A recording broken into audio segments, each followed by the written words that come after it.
ما شاء الله يا شباب، توقعوا انا ومين دحين مع الطيب هذا الاستاذ عبد الله بن دمنان. يا حبيبي يا حي وسهلا، يا مرحبا. انت لطيف والله، الله يرفع قدرك. الله يحفظك، وسعيد جدا بشوفتك. والله وانا اسعد، واستفدنا منك من زمان ونستفيد منك يا دائما. رجال. فيك فايده، الله يطول عمرك يا حبيبي. هذا من تواضعك، الله الله يحفظك. يسعد قلبك يا حبيبي. الله يحفظك.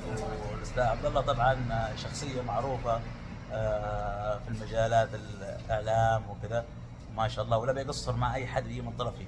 الله يسعدك يا حبيبي، يطول عمرك. ايوه الله يحفظك. وكذلك يبغى له اعلان ولا يبغى له شيء؟ ايوه حاضرين الله يسعدك. الطيبين الغاليين. وفي الرياض في المكان الطيب، ما شاء الله الرياض ما شاء الله في تطور. ما شاء نعم، الله. دائما الرياض كذا مقلعه. ايوه ما شاء الله. تبارك الله. اقلع مو كذا، اقلع كذا على طول ما شاء الله السماء. ما شاء احلى الله. محقق. ما شاء الله تبارك الله، ما شاء الله في المكان الزين. وبعدين الفشار يا نحن مع الطيب، ما شاء الله. في كافي بريق الشاي ما شاء يا الله. سلام يا سلام، ما شاء الله تبارك الله. يلا استاذ عبد الله، متواصلين بالخير. الله يعطيك العافيه يا حبيبي.